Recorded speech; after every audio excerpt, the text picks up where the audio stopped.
आइए जानते हैं आज की कुछ प्रमुख अंतर्राष्ट्रीय खबरों को। उससे पहले एक नजर आज के हेडलाइंस पर। कमलनाथ सरकार के गिरने से 82 दिन बाद शिवराज का वीडियो वायरल। शिवराज पूछ रहे हैं, सिंधिया और तुलसी भाई के बिना सरकार गिर सकती थी क्या?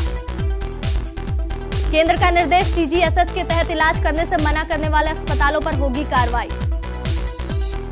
अजय पंडित की हत्या से खौफ में घाटी के सरपंच जम्मू हो रहे हैं शिफ्ट। पाकिस्तान एयरफोर्स के युद्धाभ्यास, हाई मार्ग पर भारत की नजर। पाक को अब भी है बालाकोट एयर स्ट्राइक वाला डर।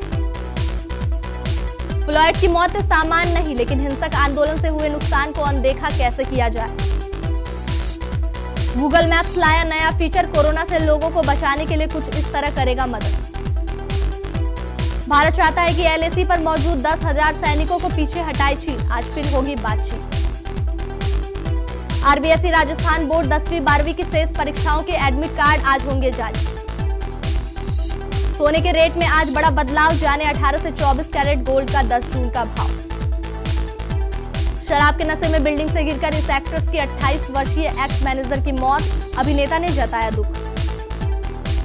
और T20 वर्ल्ड कप पर जल्द फैसला चाहता है BCCI, इसके बाद IPL और एशिया पर फैसला संभव। मध्य प्रदेश कांग्रेस ने मुख्यमंत्री शिवराज सिंह चौहान और प्रधानमंत्री नरेंद्र मोदी पर निशाना साधा है। कांग्रेस का कहना है कि मुख्यमंत्री का एक ऑडियो वायरल हो रहा है, जिसमें वह कह रहे हैं कि मध्य प्रदेश की कांग्रेस सरकार को गिराने के लिए भाजपा के केंद्रीय नेतृत्व से आदेश मिला था। इसके बाद प्रदेश कांग्रेस ने ट्वीट किया, मोदी जी आपने लोकतंत्र की हत्या की है, या आपके CM आदतन लफाजी कर रहे हैं। बताया जा रहा है कि वायरल ऑडियो इंदौर की रेसिडेंसी का है। यहाँ शिवराज सामवेर के कार्यकर्ताओं को संबोधित कर रहे हैं। उनके साथ पूर्व मंत्री तुलसी सिलावट भी मौजूद हैं। तुलसी सिलावट कैबिनेट में मंत्री हैं। इस वायरल ऑडियो की सत्यता की पुष्टि अभी तक नहीं हो पाई है। कोरोना संकट से पूरा देश जूझ रहा है और कई जगहों पर मरीजों का इलाज नहीं हो पा रहा है। किसी अस्पताल में बेड ना होने की शिकायत है तो कोई जानबूझकर इलाज नहीं कर रहा है। केंद्र सरकार ने ऐसे लापरवाह अस्पताल पर नकेल कसने की तैयारी कर ली है। केंद्र सरकार हेल्थ स्कीम के लिए चयनित अस्पतालों को हिदायत दी गई है। केंद्रीय स्वास्थ्य मंत्रालय ने कहा है कि CHAS के लिए चयनित अस्पतालों को चेतावनी दी गई है कि अगर वे कोरोना मरीज या अन्य मरीजों का इलाज करने से मना करते हैं तो उनके खिलाफ कार्रवाई की जाएगी। स्वास्थ्य मंत्रालय ने लोगों को इलाज न मिल पाने की खबरों के बाद ये चेतावनी जारी की है। स्वास्थ्य मंत्रालय ने कहा है कि इस मामले की समीक्षा की गई है और राज्य सरकारों द्वारा चिन्हित कोरोना अस्पतालों के साथ ही नॉन कोविड अस्पताल को मरीजों का इलाज करने की चेतावनी दी गई है। सभी अस्पताल योजना के मानदंडों के अनुसार CGHA लाभार्थियों का इलाज की सुविधा देंगे। जम्मू कश्मीर के अनंतनाग में आतंकियों द्वारा सरपंच की हत्या किए जाने के बाद स्थानीय लोगों में डर बढ़ गया है।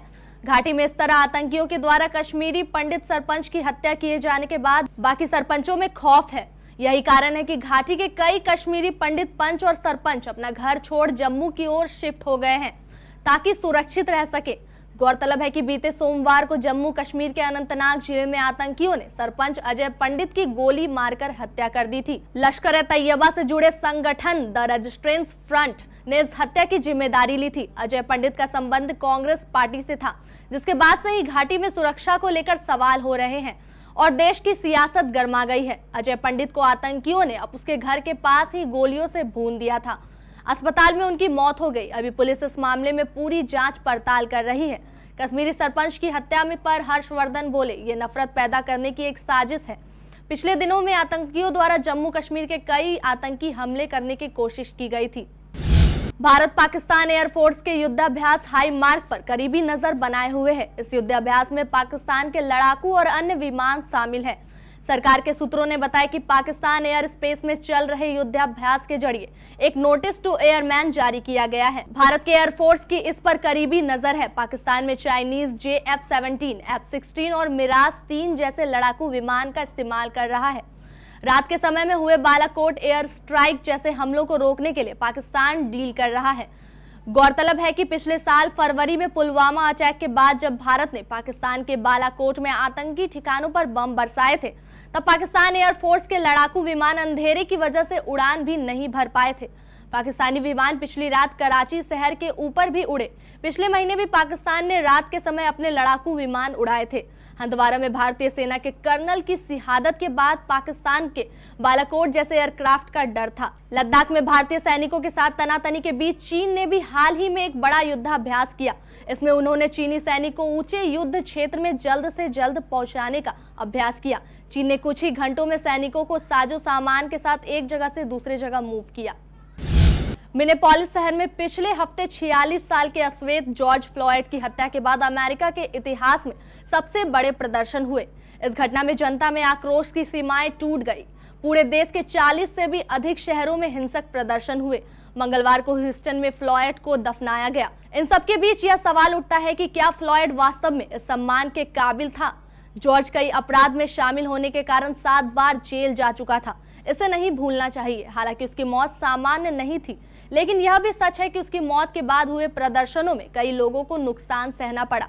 इसे कैसे भुलाया जा सकता है। उसे हीरो बनाकर राजनीति की जा रही है। मीडिया जितना भी बता रहा है, यहाँ उसकी रंग भेद की स्थिति नहीं है। यदि ऐसा होता तो अफ्रीकन अमेरिकन के साथ दूसरे देशों के लोग यहाँ प्रेम सम्मान के साथ नौकरियों में ऊंचे पदों पर ना बैठे होते। इस देश की कई होमलेस सुविधाओं का सबसे अधिक लाभ भी यही लोग उठा रहे हैं।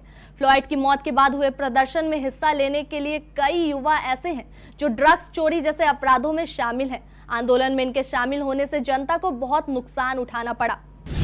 गूगल की मैपिंग सर्विस का नया वर्जन कोविड-19 से संबंधित ट्रांजिट अलर्ट प्रदर्शित करेगा और लोगों को यह बताएगा कि बसों या ट्रेनों में भीड़ हो सकती है। गूगल के मुताबिक इस नए फीचर से यूजर चेक कर सकेंगे कि किसी विशेष समय पर ट्रेन स्टेशन पर कितनी भीड़ है और अगर एक निश्चित रूट पर बसों की सेवा सीमित समय पर चल रही है या नहीं।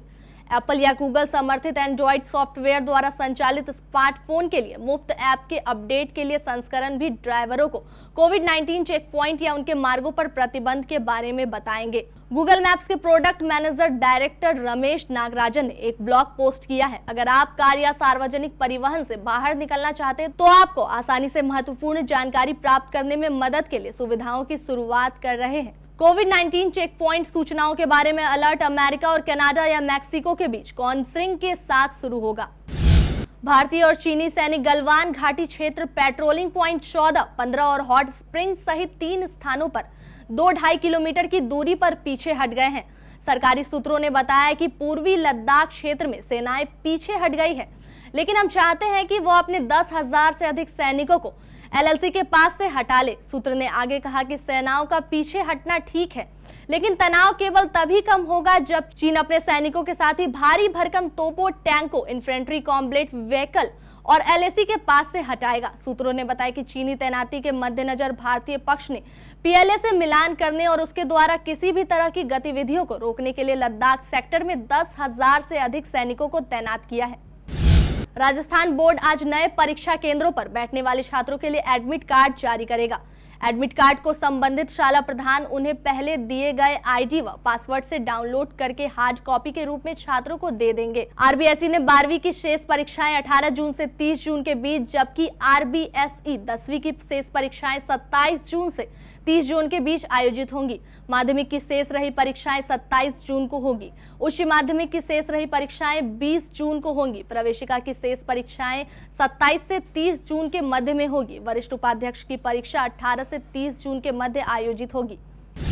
अनलॉक 1 में लगातार दूसरे दिन सोने चांदी के भाव में बड़ा बदलाव देखने को मिला है। आज देश भर के सराफा बाजारों में सोना औसतन 515 रुपए प्रति 10 ग्राम उछलकर 46,994 रुपए पर पहुंच गया है। वहीं 23 कैरेट सोने के रेट में आज सुबह 513 रुपए की तेजी देखी जा रही है। शादी के सीजन के बीच सराफा बाजार में 24 कैरेट सोने से लेकर 18 कैरेट सोने की कीमतों में भारी तेजी है। वहीं चांदी में केवल 35 रुपए मजबूत हुई है। पिछले 2 दिनों में सोना करीब 900 रुपए महंगा हुआ है, जबकि 1 से 8 जून के बीच 24 कैरेट सोना 554 रुपए प्रति 10 ग्राम सस्ता हो चुका था। वहीं चांदी भी 1,530 रुपए कमजोर हुई थी।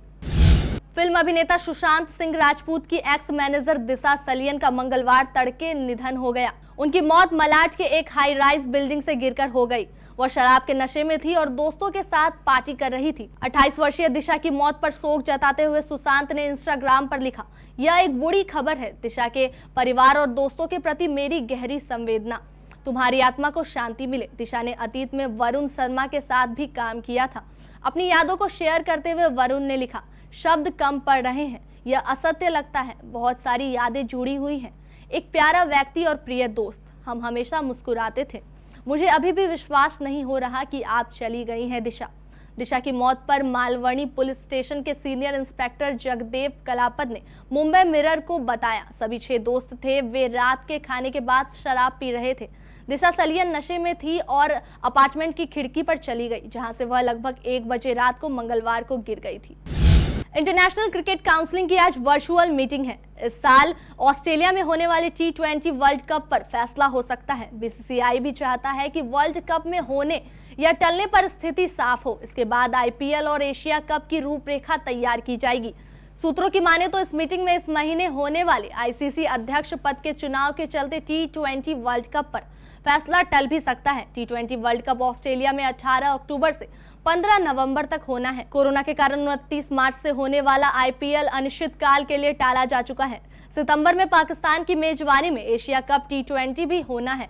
इसी पर भी फैसला होना है। माना जा रहा है कि अगर T20 वर्ल्ड कप टलता है तो उस विंडो का इस्तेमाल IPL के लिए हो सकता है।